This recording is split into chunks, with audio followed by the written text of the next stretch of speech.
Mi nombre es Mauro Porto, yo soy profesor del Departamento de Comunicación de la Tulane University en New Orleans y el tema de mi ponencia es Medios, Accountability y Crisis de la Representación Política.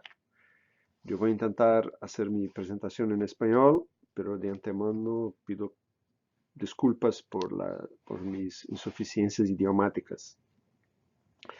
El punto de partida de esta presentación es muy sencillo, pero es un hecho que tiene implicaciones teóricas y políticas importantes, ¿no?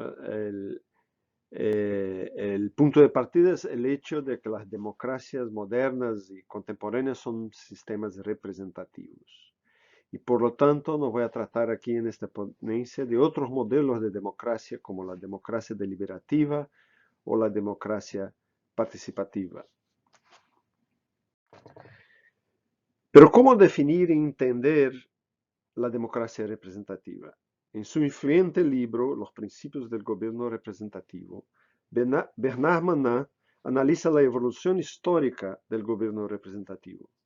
Según él, todos los regímenes representativos establecidos desde el final del siglo XVIII comparten los mismos principios o arreglos institucionales que tienen como objetivo hacer con que las decisiones de los gobernantes sean responsivas a los intereses de los que son gobernados.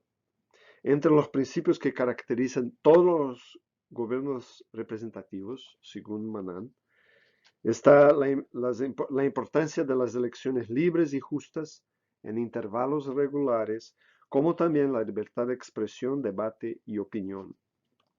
Después de identificar los principios básicos del gobierno representativo, Manin analiza su evolución histórica. Él demuestra que el gobierno representativo tenía un carácter no democrático, mismo aristocrático en sus comienzos. Este carácter no democrático se caracterizaba por restricciones al derecho de voto y el derecho de concurrir en elecciones. Es solamente a partir del siglo XIX que el carácter democrático de la representación es afirmado a través de la extensión del derecho de voto en que ocurre en este periodo. Pero ¿cómo definir la representación política y cuáles son sus elementos constituyentes, ¿no? En su muy influente y frecuentemente citado capítulo Elections and Representation, Bernard Manin, Przeworski y Stokes argumentan que gobiernos democráticos son considerados representativos solamente cuando son escogidos en elecciones contestadas libremente y cuando los ciudadanos disfrutan de libertades políticas. Por lo tanto, elecciones libres y justas son definidas como el mecanismo institucional central que hace con que los gobiernos actúen en el mejor interés de los representados. Los autores distinguen dos visiones principales sobre la representación. La primera es la visión de la representación como mandato o autorización. En este modelo, elecciones permiten a los ciudadanos seleccionar las políticas y los partidos o líderes que irán implementarlas. Los votantes consideran las propuestas que son presentadas durante las campañas y después deciden cuáles de ellas serán implementadas y cuáles son los partidos y políticos que irán implementarlas. Los autores identifican una segunda visión de la representación y que tendrá un rol importante en esta presentación, ¿no? Es la visión de la representación, como accountability. En esta visión, las elecciones permiten responsabilizar a los gobernantes por sus acciones. En esta segunda perspectiva, los gobiernos se tornan accountable porque son forzados a anticipar el juramento de los votantes en elecciones periódicas. Los autores concluyen que las elecciones son un mecanismo imperfecto de control, que no es suficiente para hacer con que los gobiernos sean accountable, responsivos, y sugieren varias reformas institucionales para compensar por ese déficit de representación. Es importante retener la énfasis en lecciones de Manan, Przeworski y Stokes. Todavía, a pesar del hecho de que elecciones libres son centrales para la calidad de la representación política, necesitamos incorporar otros elementos en nuestros análisis de los procesos de representación política.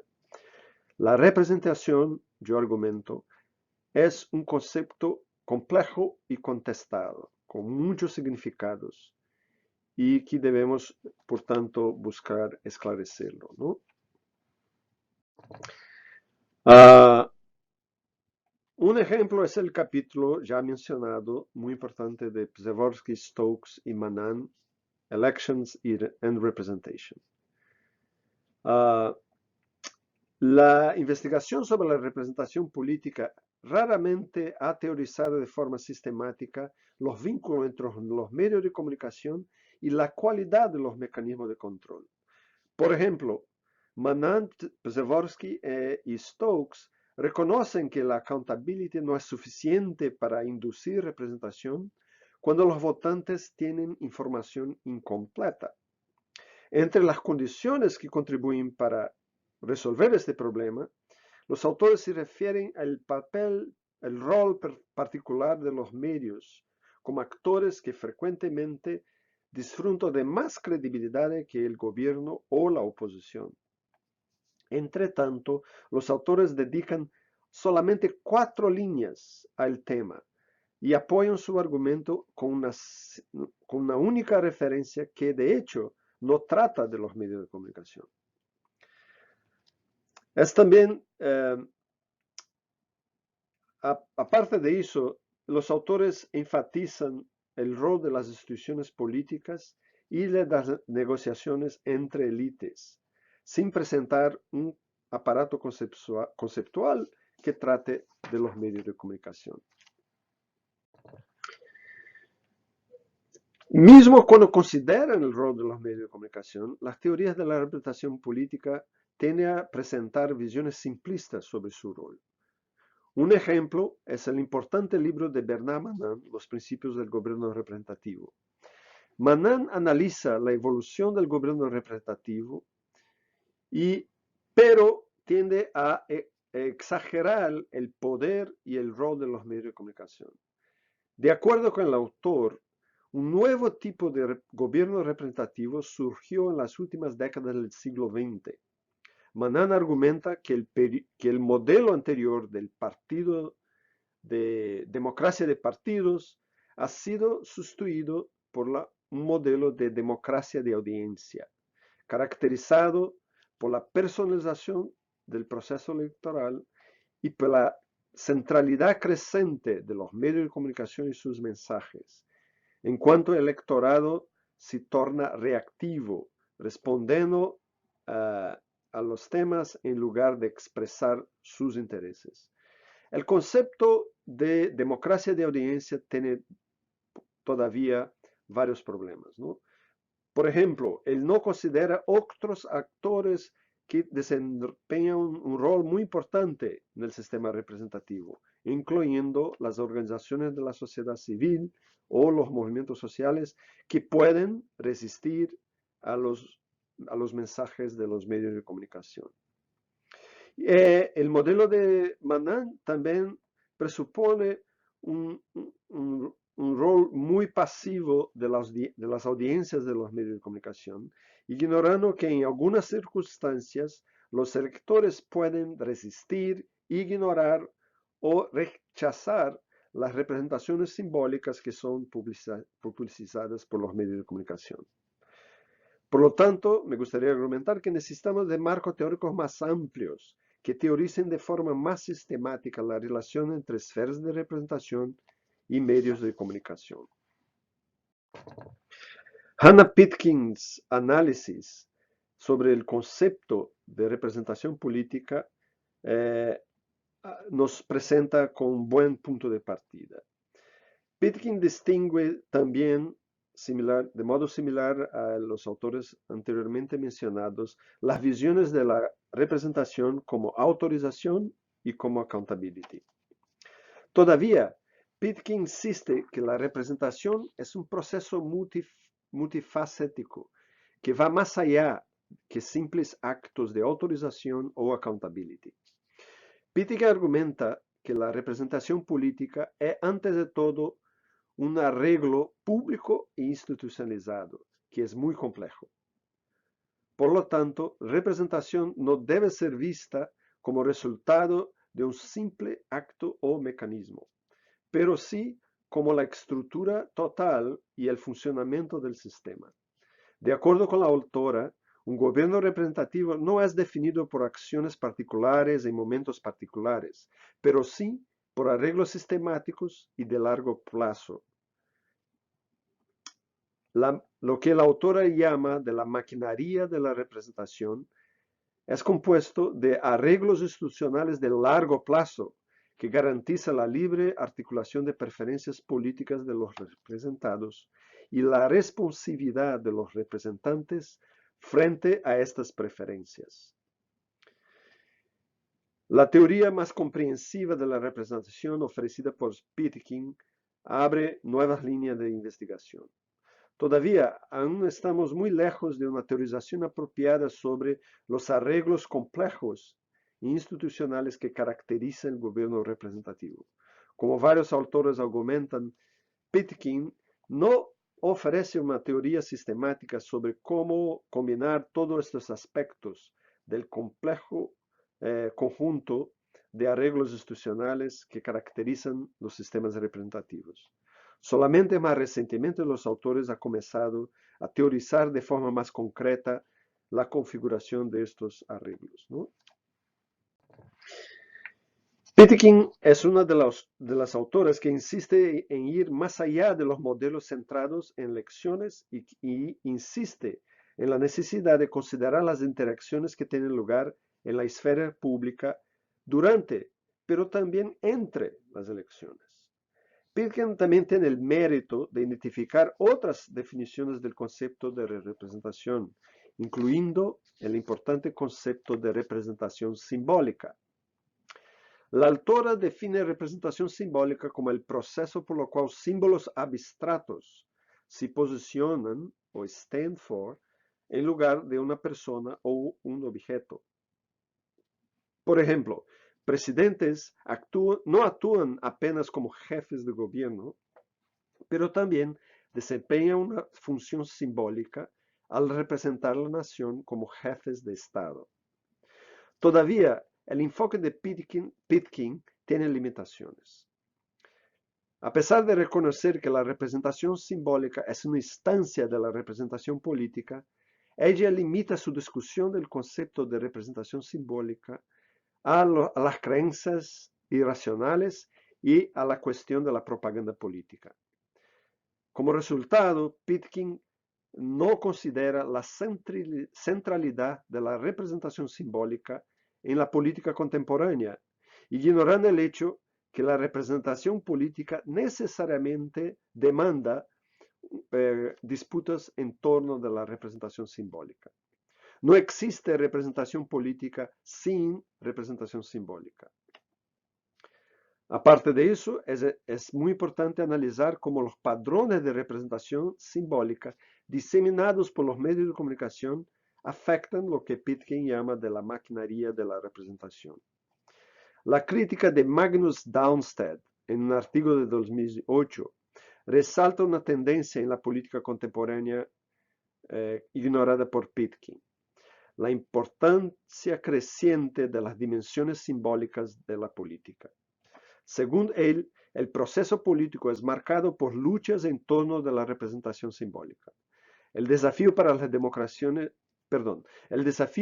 democracias contemporáneas estaría exactamente en el hecho de que la representación política cada vez más se establece fuera de las asambleas, de los parlamentos. Entre las nuevas esferas de representación, el autor destaca los medios de comunicación. Daunstedt critica la forma como Pitkin rechaza de forma dogmática a la representación simbólica. Basada en contribuciones de los estudios culturales, el autor resalta la esfera de la cultura y de la representación simbólica y sus íntimas conexiones con las relaciones de poder. Al contrario de lo que sugiere Pitkin, las formas de producción simbólica no se restringen a la manipulación intencional. La relación entre representados y representantes está siempre mediada por patrones de representación simbólica que tienen lugar no apenas en las instituciones políticas, como parlamentos y partidos, pero también en otras esferas, como los medios de comunicación. Es fundamental, por lo tanto, analizar el proceso de mediatización de la política, o sea, la forma como la lógica de los medios influencia otras esferas de la sociedad, incluyendo la política. Instituciones como los medios de comunicación pasan a establecer arenas no electorales de representación. La actual crisis de la representación política es causada, en parte, por el rol creciente de las esferas de representación simbólica que no se sustentan por el mandato de votantes en elecciones. Como resalta Downstead, la cuestión crucial es la siguiente. Si la gente siente que son representados de forma apropiada o no. En otras palabras, ¿en qué medida los ciudadanos aceptan la idea de que los representantes los representan? El enfoque de Pitkin se concentra en el comportamiento de los representantes, pero poco tiene a decir sobre cómo se forman las representaciones simbólicas que medían la relación entre representantes y representados. Varios procesos actuales que medían la relación entre representantes y representados han sido presentados como síntomas de una crisis de la representación política, incluyendo la ascensión de líderes outsiders como Trump en los Estados Unidos o Bolsonaro en Brasil, bien como los resultados de referendos como el Brexit en Gran Bretaña o sobre el proceso de paz en Colombia. Común a todos estos procesos está un fuerte sentimiento entre los ciudadanos sobre sus representantes. Hemos asistido a profundos cambios políticos que están asociados a la dimensión de que están asociados a la diseminación de la idea de que los representantes no representan a sectores significativos de la sociedad. Es necesario estudiar cómo la mediatización de la política ha influenciado estos procesos. En las democracias representativas, la expectativa es que los representantes estén conectados a los representados, sea por relaciones de mandato, sea por relaciones de accountability. La ruptura de esta conexión es lo que caracteriza la crisis de representación política. Una de las amenazas más importantes para las democracias es la ausencia de conexiones efectivas entre representantes y representados. Pero ¿cómo entender esta relación? En la visión tradicional sobre la representación política, esta relación es caracterizada por una visión simplística y mecánica en la cual los intereses supuestamente preordenados de los votantes son transmitidos de forma lineal hasta los representantes, principalmente a través del mecanismo de las elecciones.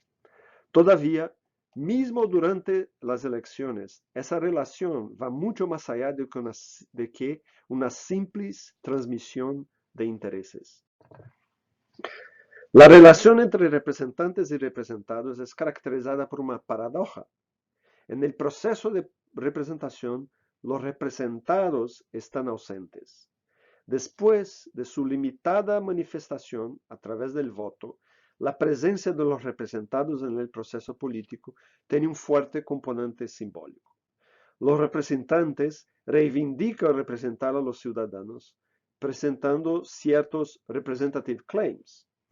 Los representados, por otro lado, articulan demandas y expectativas en relación a sus representantes y luchan para que los representantes respondan a estas demandas y expectativas. La relación entre representantes y representados, principalmente entre los procesos electorales, tiene una fuerte dimensión simbólica que, por supuesto, es mediada de forma importante por los medios de comunicación.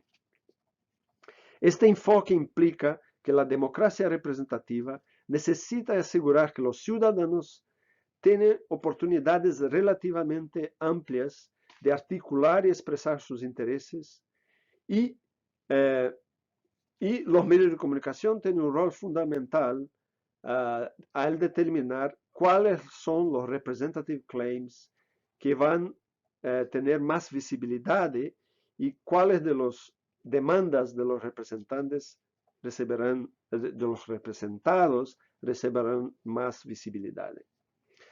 Si un grupo social marginalizado tiene suceso en hacer con que los medios publicicen sus demandas representativas, hay mayores chances que los representantes sean más responsivos a sus demandas. Todavía, cuando estos grupos son posicionados por los medios de comunicación o ignorados o posicionados de forma estigmatizante, estos grupos tienen más dificultades de hacer sus intereses y demandas representados. Para avanzar hacia un nuevo modelo sobre la representación política, es necesario reconocer la naturaleza simbólica de los vínculos entre representantes y representados. Y, por lo tanto, es necesario incorporar la investigación sobre el rol de los medios de comunicación en el establecimiento de estos vínculos. Algunos estudios inovadores sobre las dimensiones simbólicas de la representación política ofrecen algunos instrumentos analíticos importantes que nos permiten ultrapasar la visión muy estrecha que Pitkin tiene sobre la representación simbólica. Uno de los ejemplos es el libro de Clive Barnett con el título Culture and Democracy y que analiza los vínculos entre medios, geografía y representación política. A partir de la tradición de los estudios culturales y del postestructuralismo, Barnett analiza las disputas políticas que caracterizan la representación, con estudios de casos sobre la formación de políticas de comunicación en la Unión Europea y en África del Sur.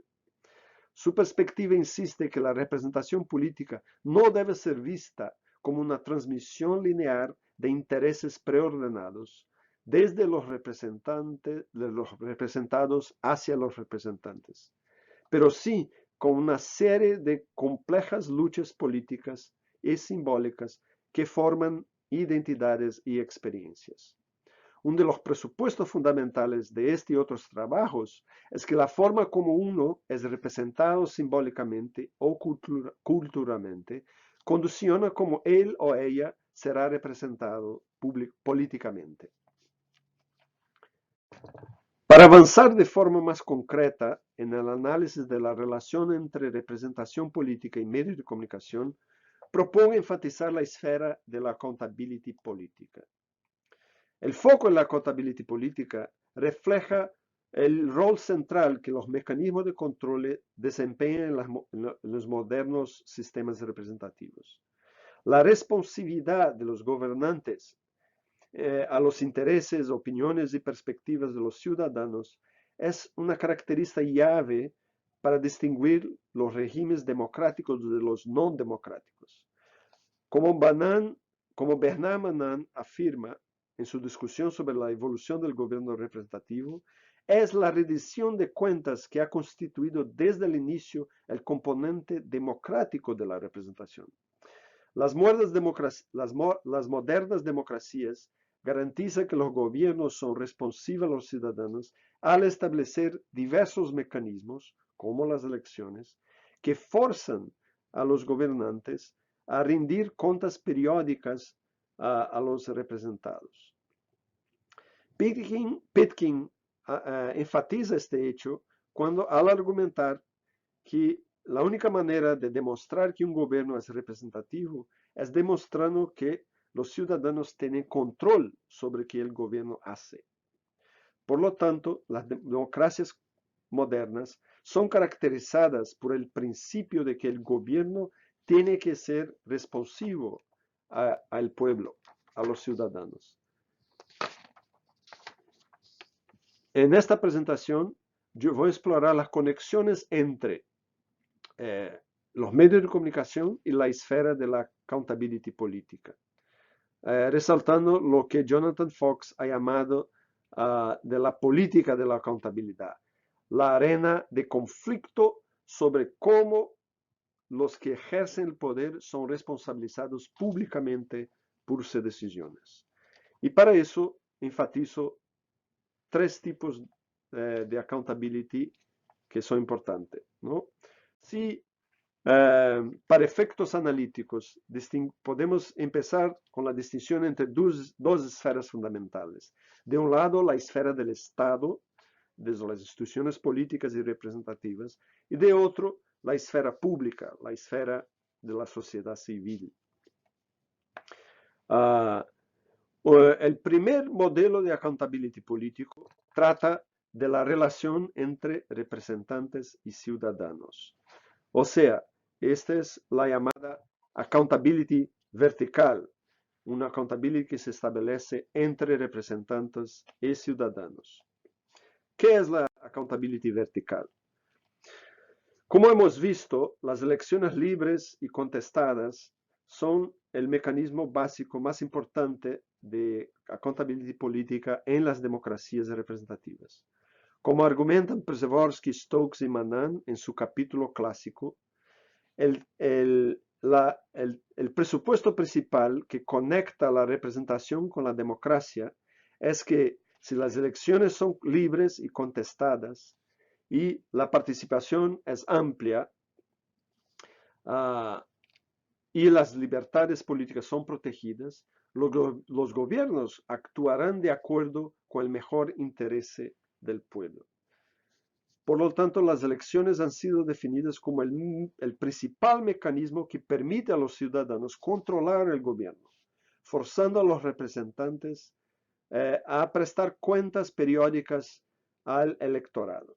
Este tipo de control que está centrado en las interacciones que tienen lugar durante el proceso electoral ha sido denominado de accountability vertical.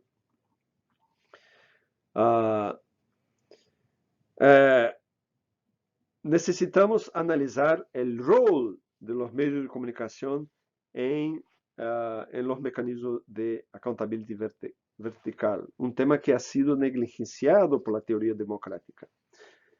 El presupuesto fundamental aquí es que pluralismo en la cobertura electoral de los medios de comunicación es una condición fundamental para que las elecciones funcionen de forma efectiva como mecanismo de control. O sea, acceso desigual a los medios contribuyen para establecer un campo de lucha desigual que tiene un efecto devastador en la competición democrática. El capítulo del libro Constructing Democratic Governance in Latin America, escrito por Taylor Boas, intitulado Mass Media and Politics in Latin America, ofrece un buen punto de partida, ¿no?, para analizar la relación entre accountability vertical y medios. Taylor Boas analiza la evolución de la cobertura noticiosa de elecciones en 7 países de América Latina en la primera década del siglo XXI.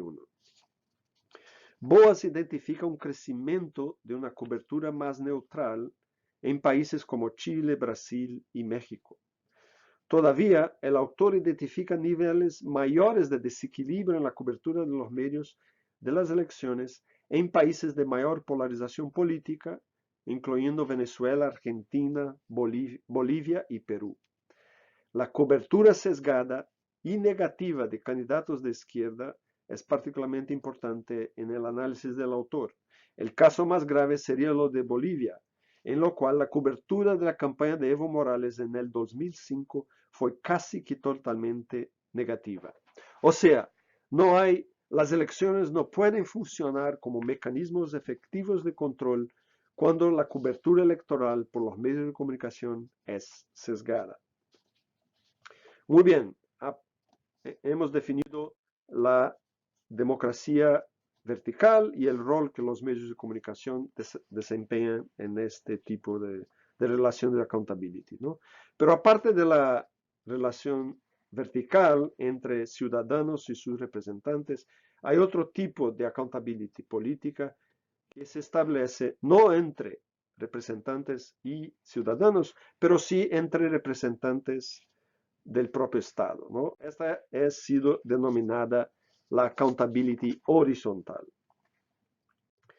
Uh, o sea, a pesar del hecho que las elecciones tienen una posición central en el gobierno representativo, ellas no son los únicos mecanismos que contribuyen para garantir un gobierno accountable, ¿no? Responsivo.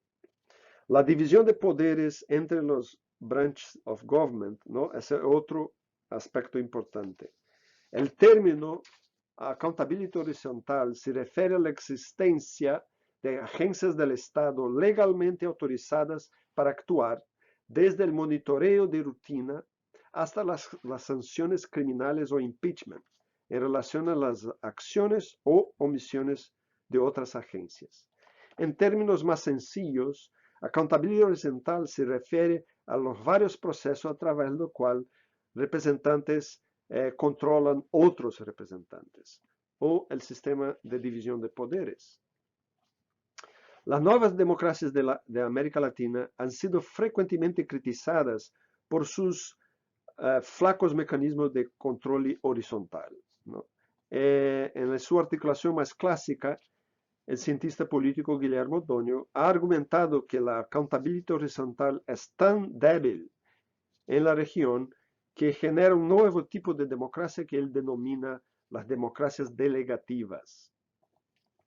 Esas democracias delegativas serían caracterizadas por la presencia de ejecutivos muy fuertes que gobiernan en la virtual ausencia de mecanismos de control y de checks and balances, promovidos por el Congreso, por el Judiciario y por otras agencias de accountability. Todavía, los hechos políticos en la región han cuestionado la validez de este enfoque de O'Donnell.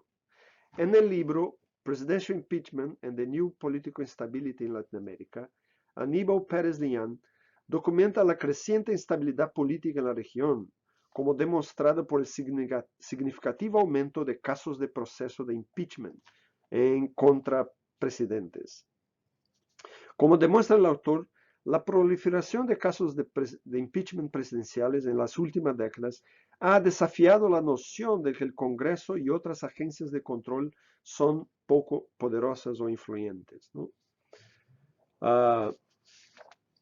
O sea, hay que analizar el tema de que el rol de las agencias de control en la región.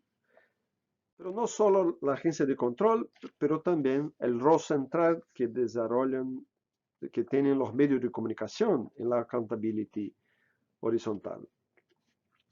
De hecho, gran parte de la actual crisis de la representación política se caracteriza por nuevos procesos políticos aún no analizados de forma sistemática. Un buen punto de partida para entender la actual crisis de representación es el libro de Mads Damgaard, que presenta un análisis de la cobertura noticiosa de la operación Lava Jato en Brasil entre el 2014 y el 2017. El libro resalta un aspecto que ha recibido poca atención en la literatura sobre las democracias de la región, ¿no? La politización creciente de las agencias de accountability. La contribución del libro de Damgaard, entre otras, es destacar el rol central de los leaks o vazamientos de información, ¿no? en las interacciones entre medios de comunicación y agencias de accountability. Un efecto de estos vazamientos de información es el hecho de que ellos disminuyen el control editorial sobre la agenda política que ejercen los medios de comunicación, permitiendo a que élites políticas definan la agenda de los escándalos de corrupción y actúen políticamente para utilizar estos escándalos para enfraquecer oponentes.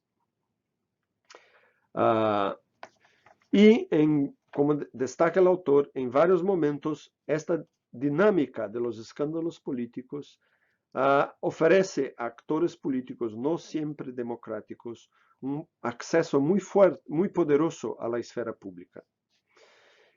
El autor resalta en particular en el caso brasileño la centralidad de los acuerdos de súplica, o en portugués, la delação premiada, ¿no?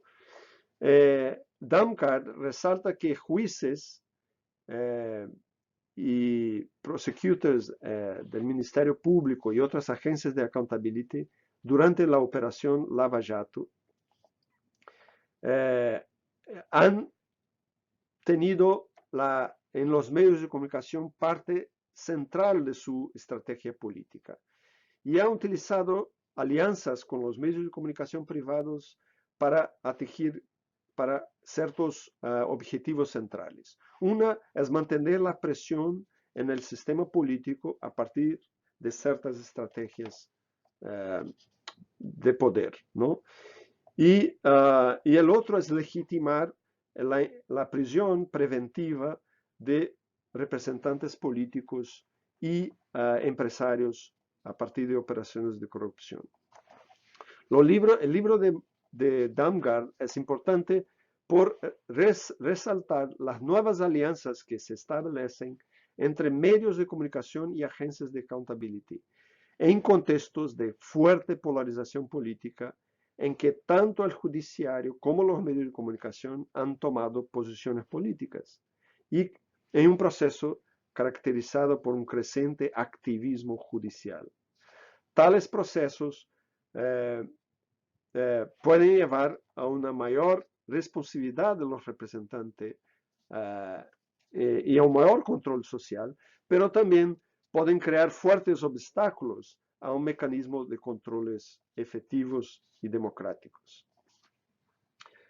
Muy bien, aparte de los dos tipos de accountability política ya mencionados, la accountability vertical y la accountability horizontal, hay un tercer tipo de accountability política muy importante, ¿no?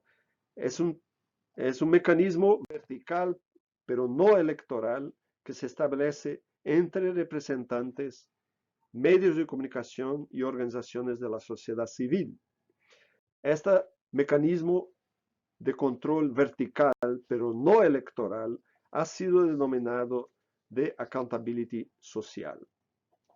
Lo que es la accountability social, ¿no? Como destacan Enrique Perusotti y Catalina Smulovas, ¿no? La accountability social es un proceso de control establecido por mecanismos verticales, pero no electorales, basados en la acción de las organizaciones de la sociedad civil y de los medios de comunicación. O sea, en cuanto los mecanismos de accountability vertical y horizontal son procesos de control que tienen lugar a partir de la relación entre el sistema político y los electores, ¿no? Y los ciudadanos. El concepto de accountability social trata de otro tipo de relación, ¿no? O sea, el argumento principal de este enfoque es que la performance de la representación política depende de forma fundamental en las interacciones que se establecen entre las instituciones políticas, las organizaciones de la sociedad civil y los medios de comunicación. Este enfoque comprensivo es necesario para analizar la calidad de la accountability política. O sea, y los autores, y así como otros autores que han abordado el tema, han identificado diversas deficiencias que pueden llevar a un cierto enflaquecimiento de la accountability social. Entre ellas, el hecho de que podemos encontrar contextos caracterizados por la ausencia de sistemas mediáticos asertivos, libres y plurales. La presencia de medios de concentración privados concentrados en las manos de pocos grupos familiares se constituye así en un obstáculo importante para la accountability social. Aparte de eso, también hay la posibilidad de la presencia de una parcialidad muy grande en la cobertura noticiosa de los escándalos políticos, ¿no? Limitando el poder del periodismo investigativo y de otras formas de control en ejercer mecanismos efectivos de control de los representantes. Lo que insisto aquí es la importancia de investigar los tres tipos de accountability política que, son importantes para el funcionamiento efectivo de una democracia representativa. Pero la agenda principal que tenemos para frente en términos de comunicación política es entender el rol de los medios de comunicación en todos estos mecanismos. Y el hecho que hemos visto en las últimas décadas en Latinoamérica es que si los medios de comunicación tienen un rol muy importante en definir en qué medida estos mecanismos de controles funcionan de forma efectiva o no. Y el hecho fundamental y el presupuesto fundamental es de que si los medios de comunicación construyen obstáculos a estas tres formas de accountability política, tenemos así el surgimiento de un grave cuadro de crisis de la representación política. Me gustaría argumentar que gran parte de la crisis actual de política que enfrentamos en Latinoamérica y otras regiones del mundo está centrada en el rol de los medios de comunicación, que son absolutamente importantes para entender la calidad de la representación política en la región. Muchas gracias.